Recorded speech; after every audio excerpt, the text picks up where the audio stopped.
going on, Degen Nation? Ken and Kim here, bringing you another Fantasy Golf Degenerates podcast this week for the John Deere Classic. Not as usual, because Tambo is not here this week. He is on a flight. I am here this week with our resident fill-in, Ryan Baroff from the Golflandia podcast. Ryan, what is up, my friend? How are you? I'm good, Kenny. Thanks for having me. Cheers. Good to have you back. Hey, that's funny. You have the drink and I don't. Before we get into this week, let's go ahead and remember, go check out fantasynational.com. Go to fantasynational.com/FGD. Get yourself 20% off a membership to Fantasy National. All right, so let's talk about this past week, a Travelers Championship. Great win by Xander. He sort of almost tried to give it away. Pretty impressive by him. All 4 rounds under 60, which, not that difficult at the Travelers Championship. He held on at the end, but the big story, of course, is going to be Sahith Theegala with that bunker shot on 18. That one hurt a lot for a lot of people, because I know a lot of people had that 110, 150 to 1 ticket for Sahith last week. I like his play, man. I like watching Sahith play. It's fun. He's got like that swashbuckling style, and just hit it and see where it goes and hope and pray. I mean, I remember, I think it was Saturday when he hit it into some crazy rough. It might have been on 18 also on Saturday, where he had to hack it out of there and clubs flying all over the place, emotions where he thinks he's doing the Hideki, where he thinks it's like the worst shot in the world and lands like 15 feet from the pin. Roller coaster watching him play, but my God, it's so much fun. What'd you think of the event? Yeah, I thought it was great. I didn't watch very much until the final day. I had every exposure to Cantlay. He was on every team that I had, so like most, it was a pretty bad weekend. But yeah, brutal finish. He deserved that win, I think. It's very interesting because unlike, a lot of the young guys and the college guys that we see come out, he's got a short game, right? He can chip it really well. How many 10 to 15 footers did he make all weekend, right? So like even that final bogey putt probably should have gone in. But look, Xander played great. I think he was the best tee to green all week. He barely made any bogeys until the weekend. So definitely good to see him get a W. Yeah, I mean, I watched a lot of it because I had some sweats. I'm saying, like, starting on Friday, I had a lineup like in the top 10 all through Friday, all through Saturday. I put it in $1 short game and a 50-cent mini max, because that's how I do my GPPs. Whatever lineup I have in $1, I put in at least 1 to 50 just to juice up, just in case I hit, just in case I hit. And I thought it was going to happen. You know what I'm saying? Like, I had like English, Cantlay, Xander, Hardy, Svensson, Long. I think that was the lineup. And of course, like, on Sunday. So, on Sunday, the only person, I think Long was 1 under par.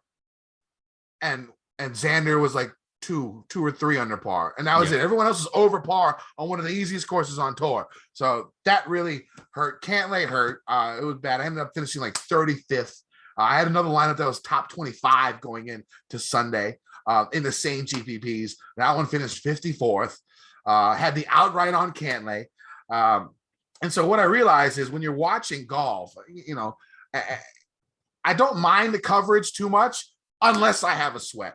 When I have a sweat, the coverage is the worst. If you ever hear me bitching about the coverage on TV, it's because I am in it. You know what I'm saying? I am in it, and I want to see all these shots.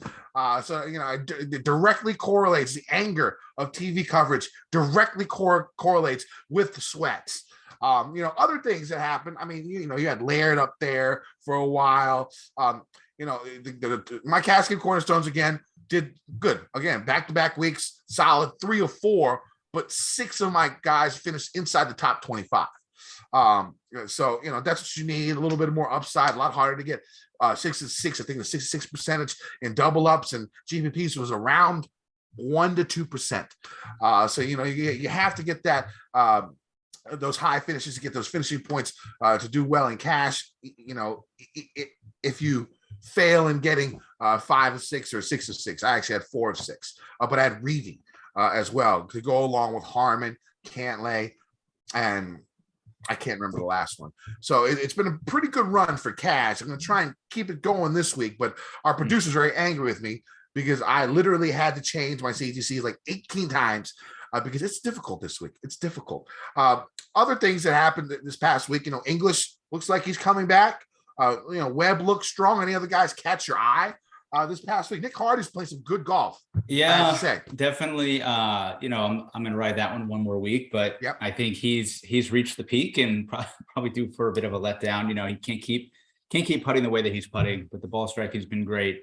I think so. Pretty much everybody last week had Brendan Steele, and he did exactly what you would expect him to do. He ball struck the shit out of it again, and just lost like 3 strokes putting. So that was kind of frustrating. I think the one that cost me the most was probably Power fading away over the weekend. I had him in kind of everything. Not that he was bad. He finished tied for 25th or something. But he was up there like in 3rd kind of early in the week and needed that to go on. So he's kind of turned a corner. He seems to be a lot more consistent across the board. And of course, his flash, he was in contention at least a little bit in each of the last 2 majors.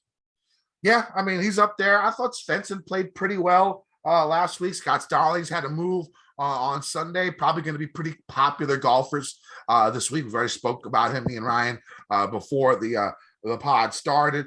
It was a fun event. It was a good watch. It's always great tournament to watch. The fans are great. The course is fun. It's nothing crazy, but it's nothing like we're seeing this week where it's just, straight back and forth. Let's move on this week. Let's go on to our Listener League winner for this week. The Listener League winner was MLA Fem 10. He has the guy from the kickboxing Bloodsport. The guy who Jean-Claude punches in the nuts. He has him as his avatar. Bolo Young. I remember his name, Bolo Young. As his avatar. I'm always a fan of good martial arts movies. So MLA Fem 10. His or her lineup consisted of Scotty Scheffler, who really he sort of faded a bit on Sunday. Finished in 13th place at 10 under, had a 20% ownership, scored 81 points. Xander, he had the winner. Xander was 12% owned, 129 points. KH Lee, another guy that we liked last week, 9% owned. He fell off a little bit on Sunday, but he was in contention too.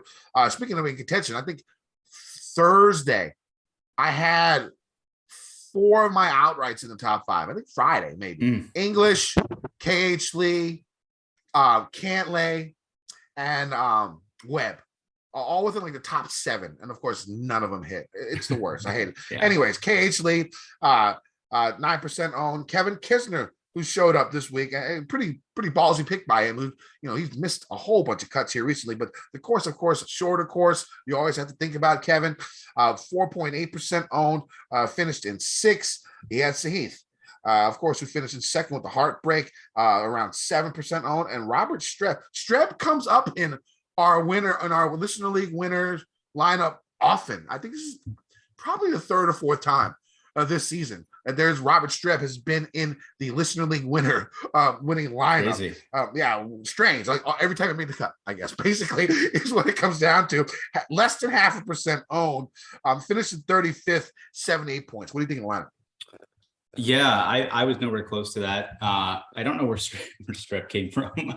Kevin Kisner is not a guy that I get right. He just gained a shit ton of putting again for the first few days.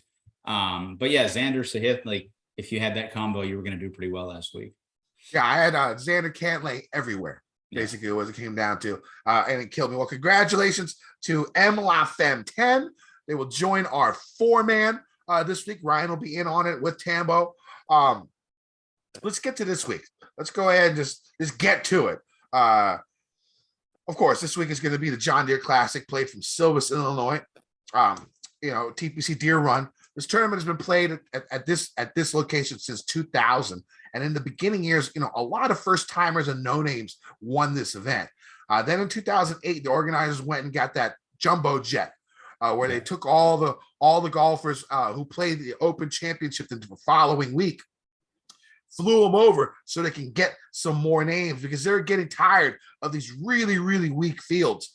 Now, so what ended up happening, this got a few more big names to play over the years, but it still remained, a pretty weak field event.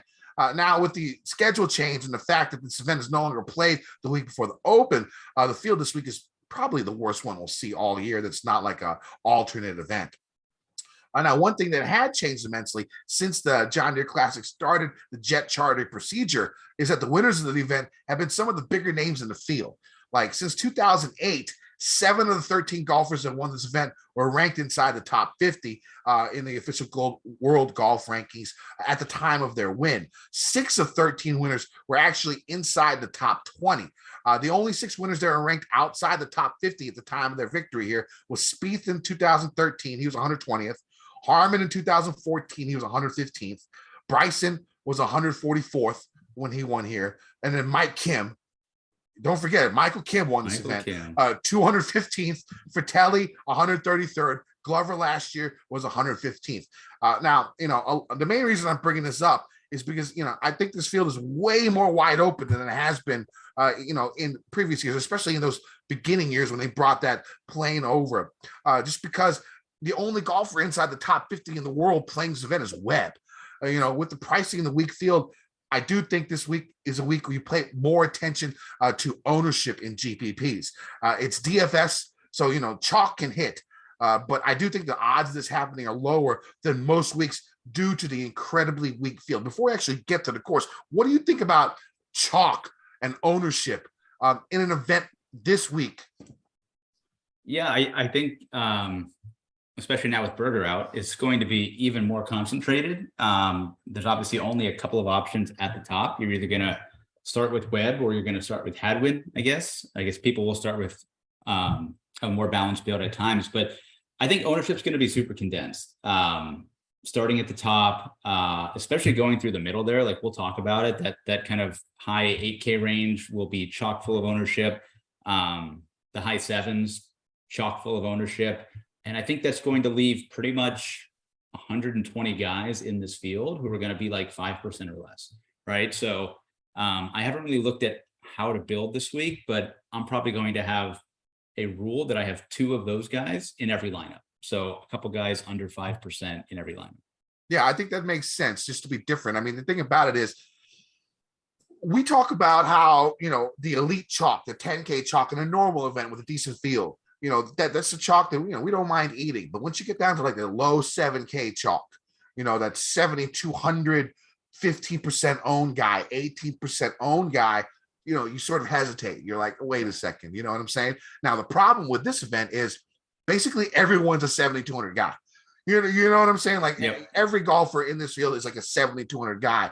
And so if you have the chalk, for any of these guys, you have to seriously think about the fade, even more so in this type of event this week than any other week. So pay attention to your ownership projections you get either from Fantasy National, from Gup's Corner, from Run Pure Sports, from wherever you get it from. Okay, make sure you pay attention to that and try, when you make your pool, try and be a little bit different. I like your thing, having 2 guys, of that 120 that no one's going to roster in your lineup, in every lineup. I like that. That's a pretty good strategy to have this type of week. And then, play who you like. If you like the chalk, we're not going to tell you not to do it, but pick and choose correctly, pick and choose wisely. Yeah, I mean, there's got to be plenty of those guys who play well, right? Like a couple are going to miss cut, like we saw. I think, was it last year that Brian Harmon missed the cut at like 30% owned or something? Like that's going to happen, but you're not going to see like Rogers, Stallings, Harding, Figala, and Hadwin all miss the cut, right? There are going to be a few of those guys who play well. So you need to have some of them, but you need a lot of low ownership with them too. I agree with that. All right, let's move on to the actual course then. A TPC Deere Run, like 7,250 yard par 71, 4 par 3s, 3 par 5s, which should be reachable by most golfers in the field in 2. The par 4 14th hole is short, could be drivable by some. The course is very easy. usually ranked in the bottom 10 in hardest courses on tour year in, year out. I think something like the last 12 winners have all shot 18 under or better. Don't quote me on that, but I'm pretty sure that's where it goes. The two toughest holes are going to be the par 4 9th and the par 4 18th. So if you have some golfers in your lineups who are at or near the cut line on Friday, hold on to your butts. If they get to that last 18th hole that they're going to play. Now, the one thing about this year is that the winds look like, we'll see if there's going to be some wind. It could play some havoc. We'll see. It's early in the week, but 12 years in a row, 18 under par, there had to have been some windy conditions there. I don't think it's going to affect it too much. You might not see like 22 under, 24 under or something like that. But again, check the weather, check the wind. I think I saw something like maybe the weekend you get like 15-mile-per-hour gusts. But again, it's Monday. Everything can change. We'll see how that goes. Now, off the tee, golfers are going to see wide-ish tree line fairways, large fairway bunkers guarding the landing zones. The rough is fairly penal, but doesn't come into play that often, as over 70% of all tee shots land in the fairway. The fairways usually play firm with a good amount of roll, but rainy, soft conditions could change that. I don't remember seeing any rain, but again, it's Monday. Make sure you check the weather Wednesday for all that good stuff. You guys know. Now, on approach shots, golfers will see large greens that are guarded by bunkers and collection areas. These greens are very easy to hit. Over 70% of approaches land on the putting surface. A good wedge play is a must this week, as over 40% of all approaches come from 150 yards or less. There's also a fair amount from 150 to 175. Lots and lots of wedges here this week. That doesn't sound like, one thing you have to think about, it doesn't sound like 40%. Doesn't sound like too big of a number. But when you take into consideration that there are 3 par 5s and all 4 par 3s are over 150 yards, that leaves golfers with wedge or a short iron club, I'd say 9-iron wedge, in their hand on 7 to 8 of the 11 par 4s. The greens are bent grass, have a bit of undulation and slope, and are somewhat slow with a stick meter rating maybe around 11. What are you looking for in golfers this week? Yeah, I think kind of you nailed the obvious one, which is wedge play, right? Like you look at the guys who play here a lot, play here the best, ZJ, Stricker, Ryan Moore, I'll even throw Scott Brown in there, who's got really good course history. They've all done it the old-fashioned way with iron play and putting, right? They hit wedges close and they make the putts. Now, I think you can also overpower this course to an extent. Like, for example, Patrick Rogers, who we'll get to, he's number 1 off the tee here in all the rounds that he's played here. Obviously not the most accurate player, but fairways are kind of wide here. But the iron play hasn't been good, but his short game has been good. So I do think there's different ways you can do it. I was looking earlier at just the guys who have done really well off the tee at this golf course, and it was really a mix of the bombers like Rogers and Garrigus and Brandon Hagee, but then you also saw like Reevy and Boo Weekley up there, right? Guys who just hit every fairway. So I think there's a few ways you can do it, but at the end of the day, you need to wedge it close and make putts. And so I think, that kind of 100 to 125 or 125 to 150 range is certainly going to be important here. All right, so let's take a look at these tiers. Let's start up in the 10K range. We have Jason Day at $10,000, all the way up to Webb Simpson at only 10.6. We're only going up to 10.6. I think that changes a little bit too. If Webb was like 11.2 or something like that, it would be a little bit different. How much ownership do you think Webb and Sahith are going to garner this week? Well, I don't know. Well, I mean, it's going to be a lot. But I mean, don't discount Hadwin. Like he's the odds-on favorite now. Kind of now the Berger's out, so it's kind of like I would expect all of these guys to fall between 18 and 25%. Yeah. If any of them got higher, I would say it's probably Webb, just because this is one of those weeks, like you mentioned, where the top guy is not 11.3, and it's pretty easy to get him with the 7K value. So I think it'll be Webb, and then Sahith, and then Hadwin, but I mean, all pretty popular this week. Yeah. No one's going to play Day, I think. No, you may see him at like 4% or 3% this week. Is it worth it? No, he's horrible. No. Yeah, I didn't think so either. I'm not playing him. You see a 10K guy at 4%. Like, damn, I got to play his I didn't ass. even know that he played last week. I just looked back and he was nowhere near the cut line. So Yeah, not this week. That's not happening this week. That 4% guy in the 10K range. I mean, okay, if you want to do it just to be contrarian and hope and pray, it's golf. You know, anything can happen. But that's not going to be for me. It sounds like it's not for Ryan. Who's your favorite play up here?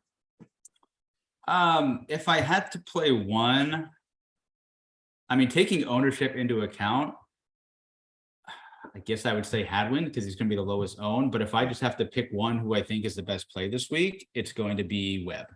No doubt. Okay, yeah. So I went ahead. So I had a really hard time with my cash game cornerstones this week. I'm going to go ahead and start with Webb Simpson at 10-6. I don't even, it's just, I feel like, when it comes down to it, he plays well on easy courses. I think he's top 10 in strokes gained total in the field. It's, in the field, whatever, you can take that for what it's worth. In the field on easier courses, strokes gained total.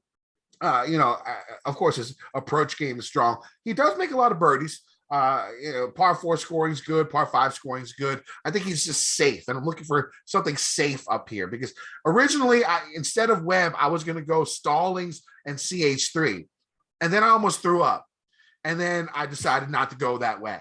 I was like, I got to go with somebody else that I feel more safe about. I'm going to go with Webb. I want to play him in cash. Now, when it comes to GPPs, I'm contemplating. If you're going to play Hadman, I might play all three of these guys. I did put a poll out on Twitter last night to see people's reaction to he's being a 10K guy and if they're going to play him. Let me go ahead and bring it up here real quick. So as of right now, my thing on Twitter was, so do we go back to a 10,600, 20% owned Sahith Theegala next week? And this was before the price it came out. I was just guessing on his price. I didn't expect 10-6 to be the highest price golfer, but I was pretty close. I think he's 10-1. As of now, 61% of votes say no, they're not going to go back to him. But, we'll see. It's only about 500 votes, so it's not that big of a sample. I want to go back to him because he's just so much fun to watch. I think you should. I mean, he has played well for a long time, right? Since early February with the Waste Management Phoenix Open. Not every start has been great, but he's made a lot of cuts. He has obviously shown upside. Easily could have won one or two events. And he's gaining in all four categories, right? Like he's got a solid short game. Iron play is good, drives it well. I think, what some people might do is kind of look back at what he did the week after Phoenix, which was at the Genesis. I think he tied for 48th, something like that. But keep in mind, that is a really hard golf course, and that's a really good field, right? A 48th at Genesis is easily a top 25 here, easily, right? And the thing is, similar to last week, you need a strong wedge game. At the Travelers, you need a strong wedge game, and he was pretty good last week. So I think you can go back to him. I have no problem with it. No, I would play all of them. I mean, if you're making a bunch of teams, play them all. I don't think there's any kind of issue there. I think he's obviously the riskiest, but if you bet him and like him and kind of want to play him, really quickly, because you mentioned this earlier, have you looked at Data Golf yet this week? I have not. Why? What's up? So their favorites in terms of made cut equity, number 1, Adam Hadwin, number 2, Charles Howell III. Yeah. They have him slightly ahead of Webb, who's third in terms. So if you want to play Stallings Howell, it doesn't seem like it's the worst idea. I think it was more Stallings that worried me. But the thing about Stallings is let's go down to the Stallings is great. Play Stallings. Yeah, I would say let's go down to the 9K range and talk about Scott, but he's not even in the 9K range. He's 8,900. The 9K range probably. I mean, who is anyone going to play anybody except CH3 in this range? Maverick, maybe Mav. No, I actually think it's going to be Denny. People again. People love Denny. It's a problem. Like this is a perfect spot where Denny can win because you have to make putts like Wesley Bryant, right? It's like people love Denny. I don't think any of these guys are going to be like 20% at all. No. I think they'll all be probably between 10 and 15. You think that much? Yeah. I mean, I think Howell will get up there a little bit, just because again, people look at Data Golf. He has made a lot of cuts, right? He's shown a little upside. I would play Bez just because he's the cheapest of them. And I think, again, he is someone who has a really good wedge game and he can get hot with the putter. Like, I don't necessarily trust his off the tee game. He is certainly wild, but these fairways are pretty big. And I'd rather just say, hey, this guy's a great wedge player and a pretty good putter, and I'll take my chances there. Yeah, I mean, I like Baz. Charles Howell's the one that sticks out, of course, just because of his course history. When it comes down to it, but it's not just because of that. I mean, he's top 10 in birdies or better in this field, and you're going to need a ton of birdies. Coming here. But I like the Baz play because his wedge game is solid. Top 20 from 125 to 150 and 150 to 175 in this field last 50 rounds. Maverick interests me, but he's been playing so poorly. Just because the guy can get hot with the birdies. He can make a ton of them. And that's what you're going to need here. I don't expect him to be very highly owned at all. Maybe single digits. Maybe he could be because he's. Yeah. I mean, it's a guy people like to play, but he's usually 7,700. Right? Yeah. And he hasn't been great the last few starts. So he hasn't. So I this is just a feel pick, just because of his birdies, and he can get hot with the putter. His wedge game is a problem though. So I could see why people wouldn't want to go to him this week. I think Charles Howell and Bez probably your safest options down here. Other than that, you're taking risks, but you're taking risks in DFS play money anyway. So only 4 golfers here. Let's go and move down. Let's talk about Scott Stallings. Like I said, I almost had him in cash. A couple of top 10s in his last 5 events with a couple of miscuts in between. It's going to be boom or bust. Now, the thing is, this is one of the guys where if he gets super chalky, could be time to avoid. If you see projected ownership for him at that price, which I think is fair in this field for him and the way he's been playing, course history solid as well. If he's up there 18, 20%, one of the top 5 highest owned golfers in the field. Yep. This is one of the golfers where I think I might switch off. And switching off to maybe your favorite golfer this week, let's go ahead and talk about Patrick Rodgers. He's not going to be much slower, I don't think. You don't think so? He's starting to gain steam. I mean, anyone who looks at Fantasy National stuff will just see all those green numbers, and Ben Coley tipped him, and I think Jeff Ulrich had him as his cover boy. Stuff's going to be out there. But look, Stallings is very interesting. Obviously, he shot that really low round yesterday and got back into the top 10. But he also did this at Schwab with the irons, like gaining like 8 strokes approach. Like that is something that you really have to look at, because that's someone who's dialed. And that was with a really bad first round last week at Travelers. So basically he gained like 10 plus strokes approach over the last 3 days, which is nuts.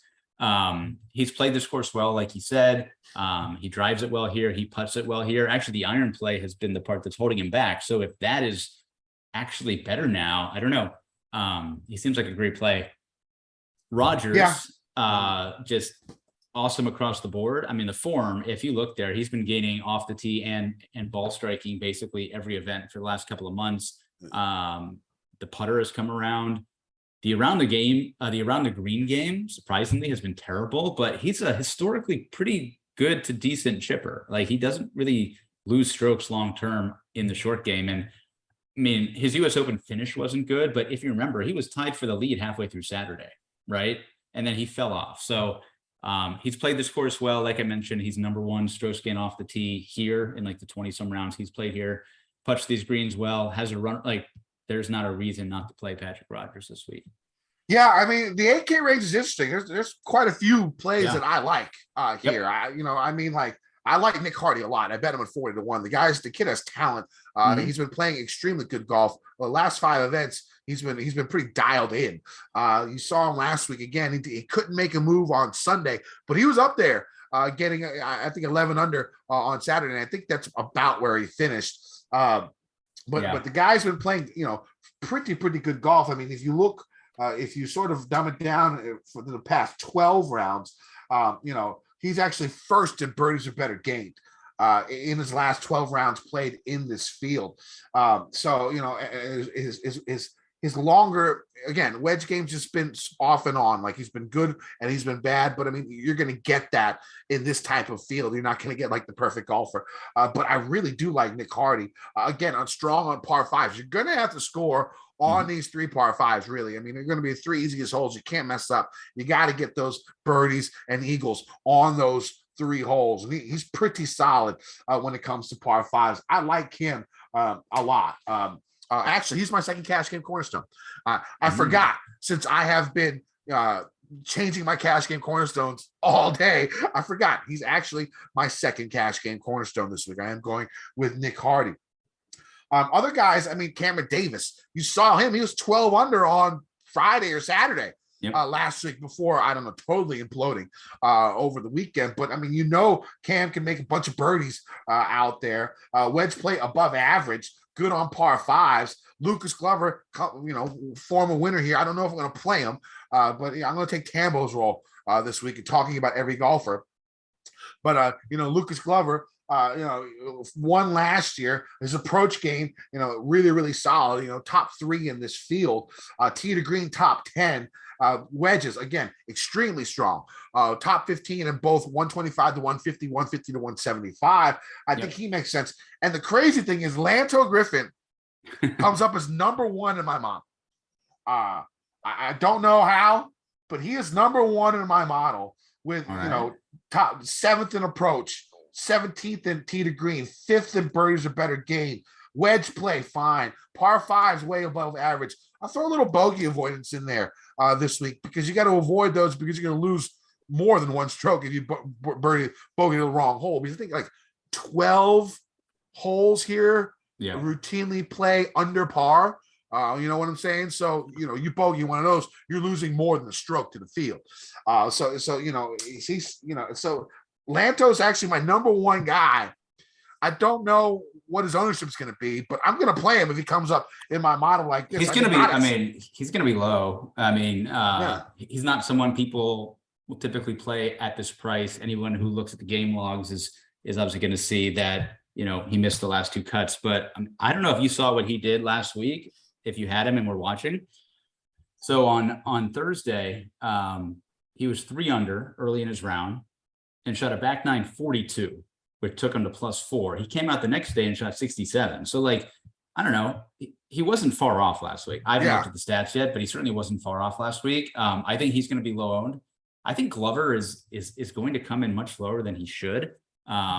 He's been great, just can't putt. But that's kind of what you expect. And I think the other guy here who's going to go completely overlooked is Brendan Todd, who also has been okay. People have been playing him. Obviously, he just burned people last week, but prior to that, he's been playing really well. He's got to gain 5 strokes putting for you probably, but he's the guy in here who's going to be half the ownership of Hardy, Stallings, Rogers, even Long is I think going to be a little bit popular. So if you want to get different here, play Glover, play Todd, play Lanto.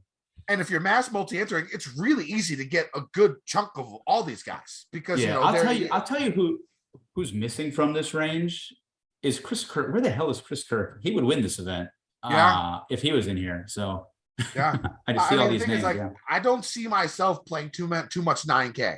No. So if I go 10K and you go straight here, pick 2-3 guys from here, you're still good to go. Mm-hmm. You don't want to dig too deep in that 6K range. So there are some plays in that 6K range, but you don't want to go too deep in there. I sort of come to what I've done in the last few events, and it's helped me in GBBs, is I've limited my exposure to 6K golfers.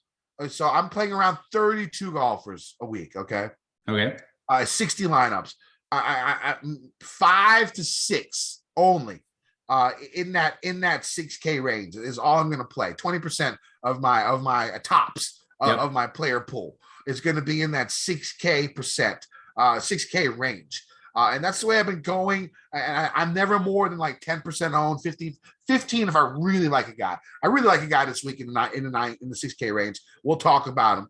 And I might play him at 15%, just because his wedge game is really, really strong, Lee Hodges. And so, that's probably what I'm going to do. And I want to try to avoid, I used to do 10 golfers down there, because, I would be playing a rack of guys in that 10K range and sort of limited my pool. And it's helped me, sort of condensed it. Now, the problem with that is if you miss up top, you're basically done, because usually that's where the ownership collects as well. So it's a hit or miss, but it's been working for me. Let's go ahead and go to the 7K range. My last 2 cash game cornerstones are going to be here. First off, I'm going to go Adam Schenk, who a couple of top 10s at this event the last couple of years. He's from this area. He says this is like his favorite course or something like that. He loves the course. Prior to his missed cut, I think he missed a cut last week, but prior to that, lots of made cuts. With like maybe 1 or 2 miscuts in between. Been somewhat consistent.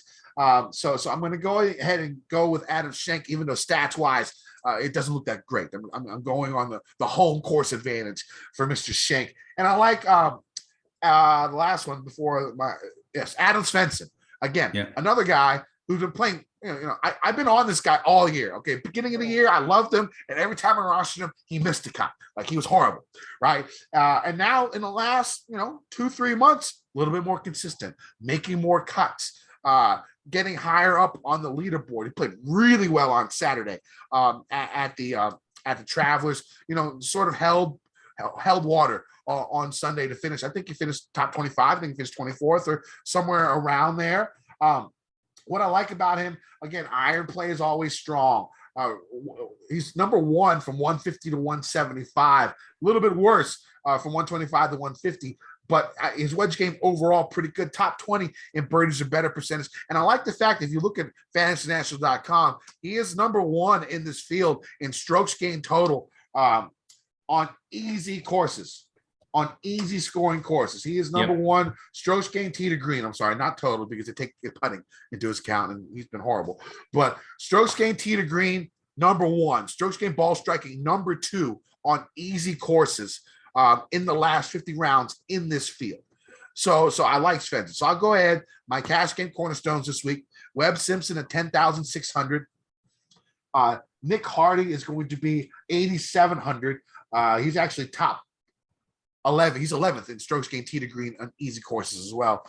Nick Hardy, Adam Schenk, the hometown guy at 7,800. And then Adam Svensson at 7,700. So that still leaves you a lot of money to play for the rest of your cash lineup. But who do you like in this 7K range before I go over my GPP plays? Yeah, pretty similar. I mean, Adam Schenk, so just so you know, from Indiana, went to Purdue. So definitely kind of a home game, loves this event. He won something called the Iowa Open back in 2015. So, just another professional tournament that he was playing around here. So yeah, definitely love him. I do think Svensson makes a lot of sense just in terms of how good the ball striking's been all year. He has to make putts here, which is of course the issue with Svensson, but I think he's extremely safe. And for cash games, that's what you're looking for. I like John Huh quite a bit. Ball striking's been good. He kind of came out of nowhere last year. Like he went into that rut for a few years where he was just terrible, and just started making like every cut all of a sudden.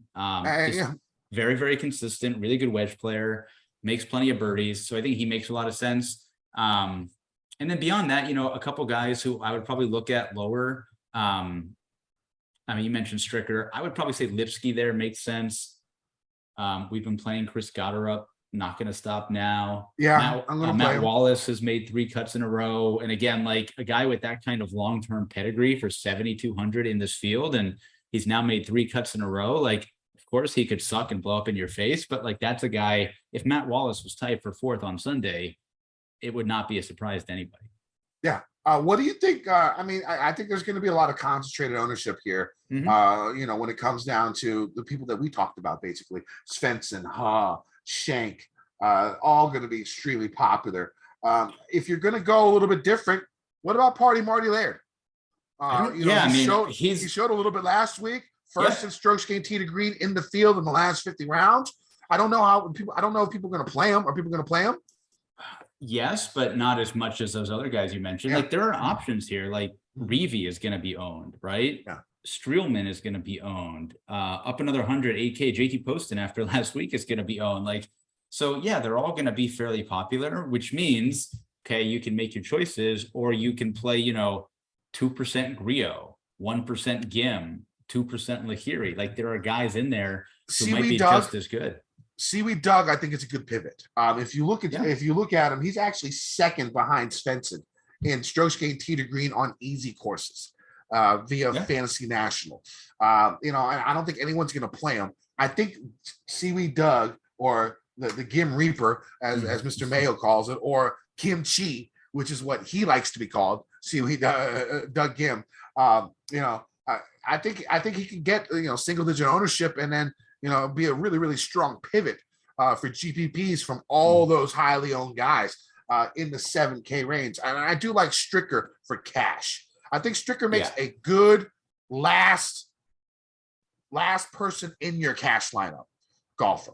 The guy is coming off a second last week, a second place last week at the major, with Patty Harrington hitting 185 mile per hour ball speed at the age of 50. Pretty incredible stuff by him. We didn't even talk about that. Before we go on, let's talk about that. And let's talk about, it's my show. I could talk about any order I want to talk about shit. That's the way it's going to happen. If my producer yells at me, I apologize. Let's talk about Lexi Thompson. Oh gosh. Oh my God. You know what I'm saying? Like, it's sad and unsurprising at this point, but it's so painful to watch. Since her last win in 2014, I think 2014, 2015, her only major win, I think, she's top 10, 40% of all majors. 40%. Yeah, she has like 20 major top 10s or top 5s, and it's insane. And then to see her struggle, that she was up on going into 16, it was a par 5. She was up by 2, I think. Going into 16, gets to the green side bunker in 2 on a par 5, and after that hole, she's tied with Inji Chun. Yep. And the putt, 3-foot putt. If you think Willie Z. That was like a 1.5 foot. Yeah. It was so hard to watch, but it was like a train wreck. You couldn't not watch it. Incredible stuff. And the funny thing is, a lot of good, crazy golf happened outside of the PGA Tour last week. You had Patty winning that senior major. Pretty crazy story. The way he won, if you watch him on the tee box, it's pretty crazy. He swings as hard as he can on his practice strokes, 10 times to get his old ass body, ready for the swing. And he goes in and crushes it, 185 mile per hour ball speed. You got Lexi doing her thing. NG winning her 3rd major. You got that kid from who gave the Live Tour the finger. And said he did not want to, not be on tour while all his friends are on tour. Yeah. And he goes out and wins the Corn Ferry Tour event. I forget his name. Do you remember his name? Pearson Coody. Yeah. He's really good. Pretty ballsy stuff by him, man. Good. After saying that a week earlier, coming out and winning an event. Pretty interesting stuff in the world of golf outside the PGA Tour. And of course, this week we have Live with a much better field than what we're seeing this week. Better telecast probably, even though it's still working. We'll see how that goes. The format still needs tinkering. It's not great. No, and with Pearson Coody, for example, I think a lot of this, there is such an opportunity, not just with the amateurs, but specifically with the college kids. Look at this. So he went to Texas, or he goes to Texas, right? He becomes friendly with Spieth, who's obviously older and established, and friends with Scotty Scheffler. These are guys staying on the PGA Tour. Where on the flip side, got the kid from Oklahoma State, Chikara, going, right? Yep. After Uline went, after Wolf went, probably Fowler going. It just shows, if you're in a specific program and surrounded by the right people, you're going to make what I consider the right choices for guys that young. For the older guys, go get the money. It doesn't matter. But for these college kids, I think for Wolf, it makes sense too. Injuries. To an extent, but he's got time. He's going, even if he sucks for the next year, he's got some status left. He's going to get starts. He's going to get exemptions. Look how long Ricky Fowler's held on. He's getting exemptions. He's getting into stuff based on invitations and exemptions.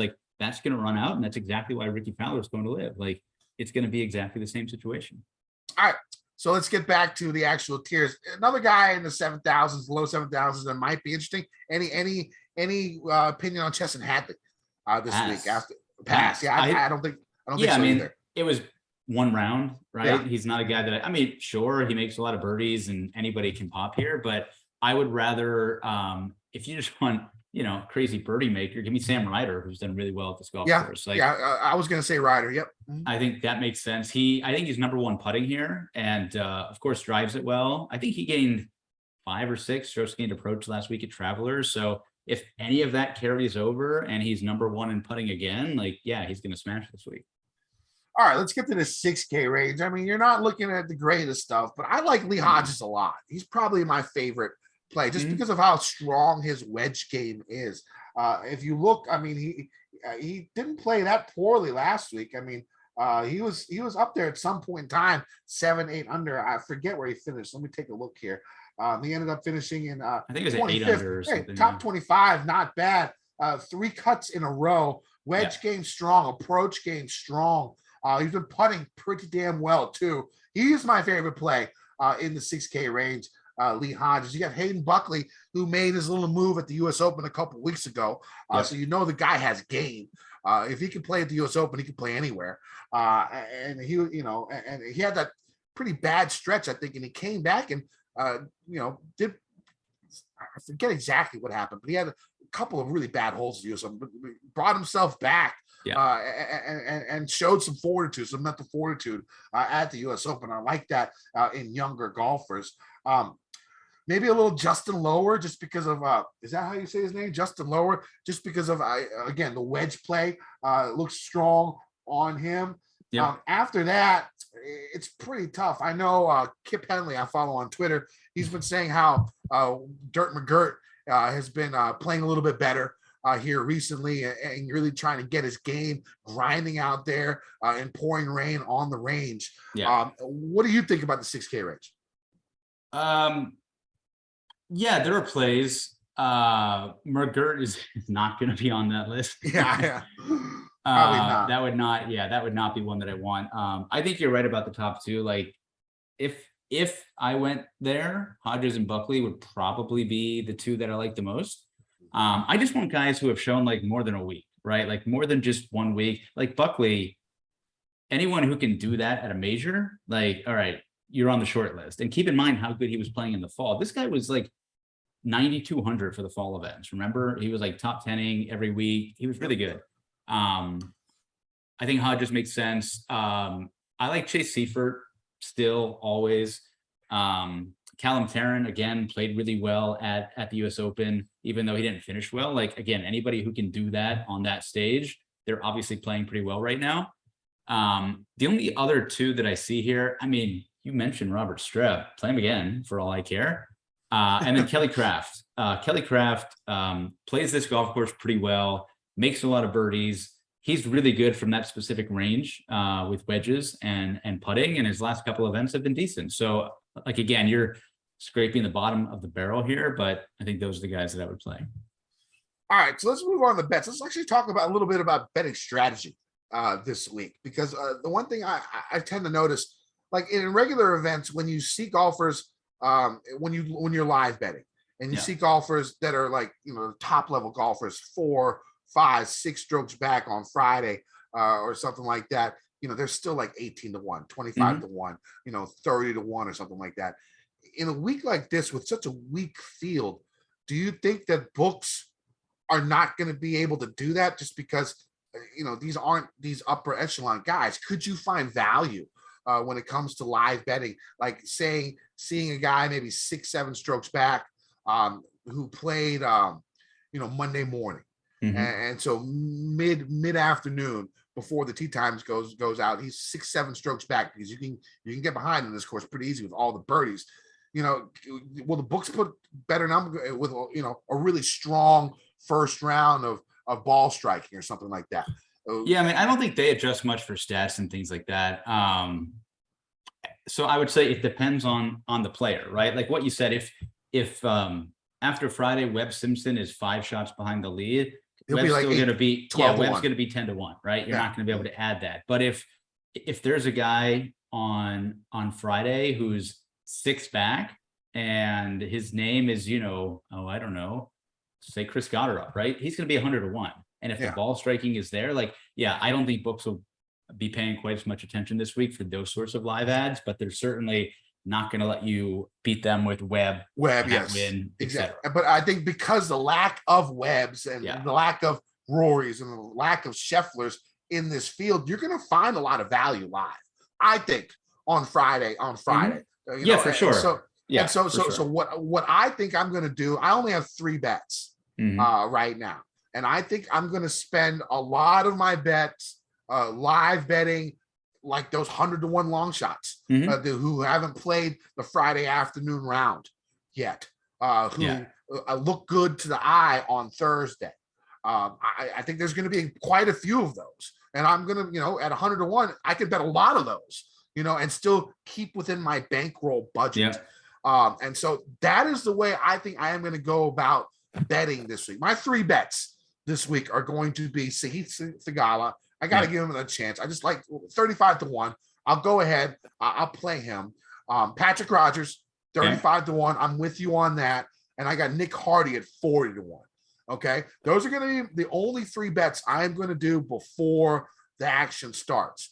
And then I will bet everything else live. So I'm trying to win $1,000. So I think I spent like $80 on those 2 bets. So I usually try and bet $200 a week is usually my limit, right?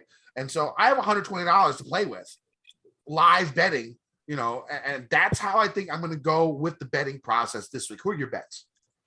So I'm just kind of loading up now.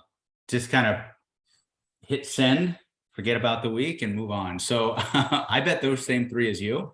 And then I basically added my other favorite plays. So I also have Svensson at 66, Schenk at 75, and Ryder at 160. All right, one and done. I think I'm going Schenk or Svensson. I think that's the way I'm going to go. I messed up. I went leash last week. I dropped out of like probably the top 100 in the carbon contest. I was 48th. So I don't even know where I am now. So that one hurt a lot last week. So I got to come back with like somebody who not many people own, and then who I think has upside. And I think I might go Svensson this week. Yeah, I don't even know why I'm like in last place. So it doesn't matter.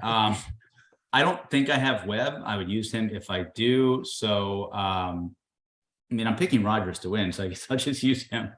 I certainly haven't used Patrick Rogers yet. Yeah, maybe I might go Rogers. We'll see. It changed. My one and done changes by the time Wednesday comes. I might say something here, but you never really know when you get to Wednesday. Usually I play all the plays I say I'm going to play in DFS. But one and done, they change a little bit.